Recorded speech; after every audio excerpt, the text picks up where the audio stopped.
Programme में एक बार फिर आपको खुशामदीद कहेंगे। नाज़रीन, दोस्तों में नोक झोंक चलती रहती है, मामूली सी बातों को नजरअंदाज कर देना चाहिए, यही बेहतर होता है।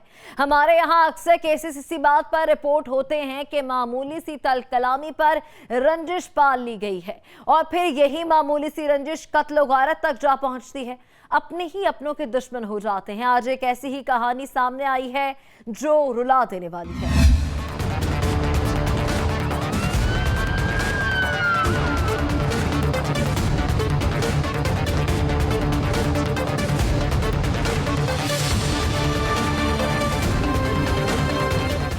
चूनिया में जुल्म की इंतहा हो गई। बूढ़ी माँ का इकलौता बेटा बेदर्दी से कत्ल कर दिया गया। आखिर क्या वजह थी कि गांव में कदम रखते ही नौजवान को बेदर्दी से कत्ल किया गया? क्या वजह थी कि नौजवान को गांव में कदम रखना महंगा पड़ गया? क्यों सफाक मुल्ज़िमान ने कसूर से आने वाले नौजवान को बेदर्दी से गोलियां मारकर कत्ल कर दिया? किस तरह कत्ल होया तुसी वेख्या? कतल हाँ मैं पट्ठे मारनी पी गांव दे विच। मेरा पुत्र टोटे तो लथा ने 5 बंदे ने फाड़ते फैल मारे ने उथे मारते सट गए। मैं आते चुक लिया जनाब और मेरा कोई हाल नहीं था। अपील की कर अपील करनी भी ये फैल आए जान फड़े जान, मेरा हक पूरा होवे, नहीं तो मेरा नहीं होता जनाब। बच्चा मेरा कोई भी नहीं और भाई पुत्र तो सुहाएगा नहीं। मैंने ये भी दाद दिया मेरा बड़ा पुत्र जिधर उन्हें खा लिया। मैं किधर तो जा, मैंने दसो पीलान में सारियां कराई, मैंने दसो कितने कितने कह जा।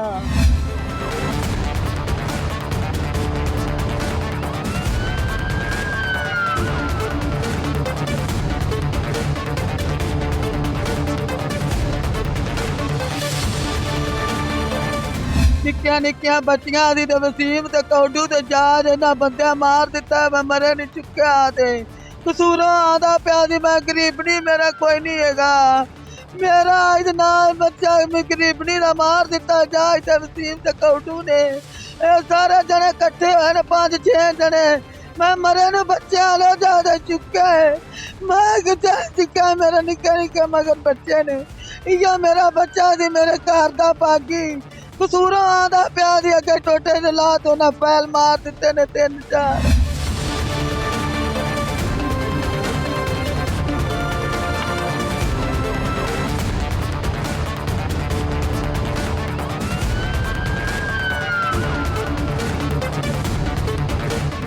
फील करने मेरे बच्चे का मैंने निसाब चाहिए और मैं कुछ भी नहीं आती। वसीम और पाल लें सारे मेरे बच्चे का निसाब लेना। मैं आज तो गरीब नहीं, मेरा कोई नहीं था बच्चा ले।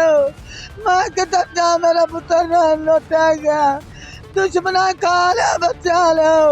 साढ़े भी को निसाब की गल करो चल। नाज़रीन, माँ का दुख कौन जान सकता है। माँ का जवान बेटा कत्ल हुआ है। बूढ़ी माँ तो अपने बेटे की राह तक रही थी। बूढ़ी माँ ने गांव की दहलीज पर अपने बेटे को कत्ल होते देखा है। बूढ़ी माँ जवान बेटे की लाश को उठाकर लाई है। बूढ़ी माँ का दिल कांप उठा जब उसने अपने जवान बेटे को अपने सामने मरता देखा। बूढ़ी माँ गम से निढाल है। मेरा जी पुत्र गया तशवीश से फलक शेर ना कसूर SP दफ्तर, उधर वापसी आने पिया। वसीम ने इस्तगार कोडू इन्होंने 4 बंदे ने मेरे पुत्र पुल सुनाई होटल तो लंघ के सुन के आंदे उरली नुक्कर ते आ गए जिथे पुल उथे जनाब इन्हें फैरे करके लुकते बैठे मेरे पुत्र नूं मार दिता है। चोर डगेट ये ने कोई घर बुआ इन्हों ने नहीं नगा के पिछा लुट पुट के लोगों को खाते पे ने। जनाब की मेहरबानी की जाए कि मेरे पुत्र का इंसाफ किया जाए, बंदे फांसी दिता जाए। ये बहुत दुनिया में दलील की खड़ी थी जनाब। तो मैं इंसाफ मांगना, मेहरबानी करके बंदे गिरफ्तार करके ते इन्हां नूं पकड़ो।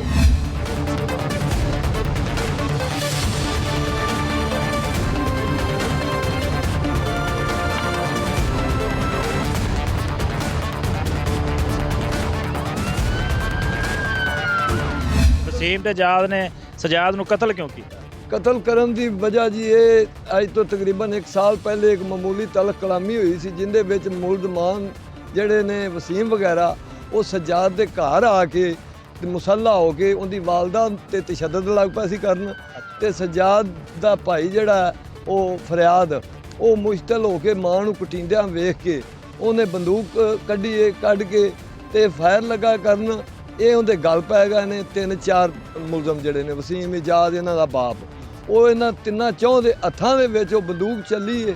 ਉਹਦਾ ਕੋਈ ਸ਼ਰ੍ਹਾ ਲੱਗ ਗਿਆ ਵਸੀਮ ਨੂੰ, ਇੱਕ ਇਜਾਜ਼ ਨੂੰ ਲੱਗ ਗਿਆ। ਉਹਦੇ ਵਿੱਚ ਸ਼ਹਿਜ਼ਾਦ ਵਗੈਰਾ ਦੇ ਖਿਲਾਫ ਉਹਨਾਂ ਪਰਚਾ ਦੇ ਦਿੱਤਾ, ਜਿਹਦੇ ਵਿੱਚ ਆਪਣਾ ਵੀ ਉਹਨਾਂ ਨੇ ਫੇਸ ਕੀਤਾ ਮੁਕੱਦਮੇ ਨੂੰ। ਉਸੇ ਵਜ੍ਹਾ ਅਨਾਦ ਨੂੰ ਮੱਦੇਨਜ਼ਰ ਰੱਖ ਕੇ ਉਹਨਾਂ ਸ਼ਹਿਜ਼ਾਦ ਨੂੰ ਹਮ ਮਸ਼ਵਰਾ ਹੋ ਕੇ ਮਨਸੂਬਾਬੰਦੀ ਨਾਲ ਕਤਲ ਕੀਤਾ ਤੇ ਨਿਹਾਇਤ ਹੀ ਜ਼ਿਆਦਤੀ ਕੀਤੀ ਹੈ। ਇੰਤਹਾਈ ਅਲਮਨਾਕ ਆਪਣਾ ਵੀ ਵਾਕਿਆ ਪੇਸ਼ ਆਇਆ ਤੇ ਬਹੁਤ ਆਪਣਾ ਵੀ ਉਹਨਾਂ ਘਿਨੌਣਾ ਜੁਰਮ ਕੀਤਾ ਤੇ ਸਾਡੀ ਆਲਾ ਕਾਮ ਅੱਗੇ ਇਲਤਮਾਸ ਹੈ ਬਈ ਇਹਨਾਂ ਨੂੰ ਕਰਾਰ ਵਾਕਿਆ ਸਜ਼ਾ ਦਿੱਤੀ ਜਾਏ।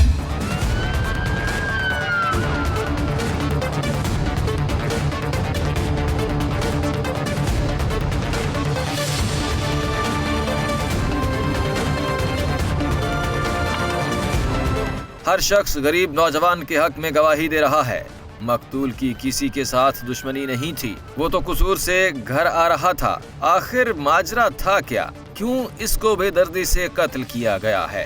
क्यों सज्जाद पर गोलियां बरसा दी गईं? अहले इलाका के मुताबिक 1 बरस पुरानी बात है जब सज्जाद की किसी के साथ तल्ख कलामी हुई थी। बज़ाहिर सब कुछ ठीक हो चुका था, मगर मुल्ज़मान ने यही बात दिल में रखी हुई थी। उन्होंने इसी पुरानी रंजिश का बदला लिया। उन्होंने सफ़ाकियत की इंतहा करके नौजवान को कत्ल कर दिया। ਕਸੂਰੋਂ ਆਦਿਆਂ ਸੋਲੰਗ ਤੋਂ ਲੈਂਦੇ ਸ਼ਨਵਾਰੀ ਹੋਟਲ ਤੋਂ ਥੱਲੇ ਲੈਂਦੇ ਹੀ ਇਹਨਾਂ ਨੇ ਸ਼ਿਆਦ ਨੂੰ ਕਤਲ ਕੀਤਾ ਗਿਆ ਹੈ। ਇੱਕ ਵਸੀਮ ਸੀ, ਇੱਕ ਕੌਡੂ ਨਾਈ ਸੀ, ਇੱਕ ਦੂਸਰਾ ਇਜਾਜ਼ ਸੀ। ਇਹਨਾਂ ਨੇ ਗੱਡੀ ਦੇ ਉੱਤੇ ਟੁੱਪੜੀ 'ਚ ਫੈਰ ਮਾਰੇ ਨੇ। ਇਹਨਾਂ ਨੇ ਇਹ ਬਹੁਤ ਮਾੜਾ ਕੀਤਾ ਨੇ। ਇਹਨਾਂ ਨੇ ਇਹਨੂੰ ਇਨਸਾਫ ਚਾਹੀਦਾ ਸਾਨੂੰ। ਅਸੀਂ ਹਰ ਬੂਹੇ ਤੇ ਜਾਣ ਦੇ, ਹਰ ਦਰਵਾਜ਼ਾ ਖੜਕਾਵਾਂ ਦੇ, ਸਾਨੂੰ ਇਨਸਾਫ ਚਾਹੀਦਾ। ਇਹ ਬੇਅਕਲੀ ਨਾਲ ਕੰਮ ਹੋ ਗਿਆ। ਉਹਨਾਂ ਨੇ ਫੈਰ ਮਾਰੇ ਨੇ, ਗਲਤ ਕੀਤਾ ਨੇ। ਇੱਕੋ ਇੱਕ ਉਹਨਾਂ ਦਾ ਮੁੰਡਾ ਸੀ ਸਹੀ ਸਲਾਮਤ ਘਰ ਦਾ, ਉਹ ਜਾਤੀ ਕੀਤੀ, ਬਹੁਤ ਜਾਤੀ ਕੀਤੀ। ਅਸੀਂ ਮਰਨ ਤਿਕਰਾ ਜਾਣ ਦਿੰਦੇ, ਮਗਰ ਹਰ ਦਰਵਾਜ਼ਾ ਖੜਕਾਵਾਂ ਦੇ ਸਰ ਸਾਨੂੰ ਹੱਕ ਚਾਹੀਦਾ।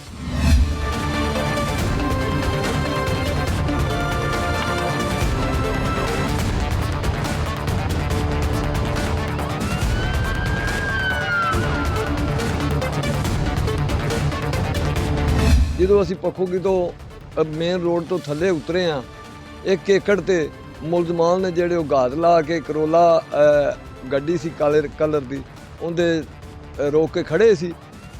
ਉਹਨਾਂ ਸਾਡਾ ਡੱਬਾ ਰੋਕਿਆ। ਰੋਕਦਿਆਂ ਇਫਤਖਾਰ ਮੁਲਜ਼ਮ ਨੇ ਆਪਦੇ ਦਸਤੀ ਪਿਸਟਲ ਨਾਲ 30 ਬੋਰ ਦਾ ਫਾਇਰ ਸਕਰੀਨ ਤੇ ਮਾਰਿਆ। ਗੱਡੀ ਰੁਕ ਗਈ ਹੈ। ਮੁਲਜ਼ਮ ਇਜਾਜ਼ ਜਿਹੜਾ ਉਹ ਆ ਕੇ ਗੇਟ ਖੋਲ ਕੇ ਸ਼ਹਿਜ਼ਾਦ ਨੂੰ ਗਿਰਬਾਨ ਤੋਂ ਪਕੜ ਕੇ ਥੱਲੇ ਖਿੱਚਦਾ। ਮੁਲਜ਼ਮ ਵਸੀਮ ਕੋਲ ਛੋਟੀਆਂ ਨਾਲੀਆਂ ਵਾਲੀ ਡਬਲ ਬੈਰਲ ਬੰਦੂਕ ਹੈ, ਕਾਰਬੀਨ ਟੈਪ, ਉਹਦੇ ਨਾਲ ਉਹਦੇ ਸਿਰ 'ਚ ਫਾਇਰ ਮਾਰਦਾ। ਸ਼ਹਿਜ਼ਾਦ ਡਿੱਗ ਪੈਂਦਾ।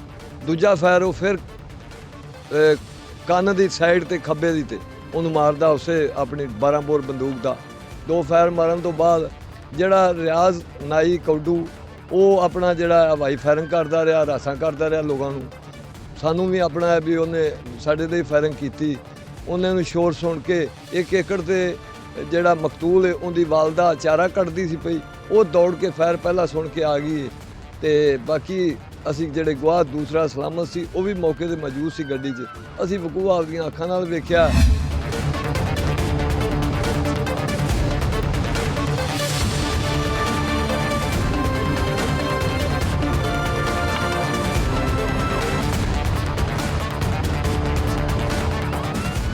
नाज़रीन, सफाक मुल्ज़िमान जवान शख्स को दहकती गोलियों का निशाना बना चुके हैं। बूढ़ी माँ का घर उजड़ चुका है। घर में सफ़े मातम बिछी हुई है।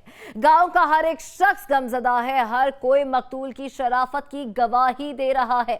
जलातों ने नेक सिर्फ शख्स को बेदर्दी से गोलियां मारकर कत्ल किया है। ऐसे सफाक मुल्ज़िमान को सजा मिलनी चाहिए ताकि इंसाफ के तकाजे पूरे हो सकें। यहाँ वक्त है ब्रेक का, हमारे साथ रहिएगा।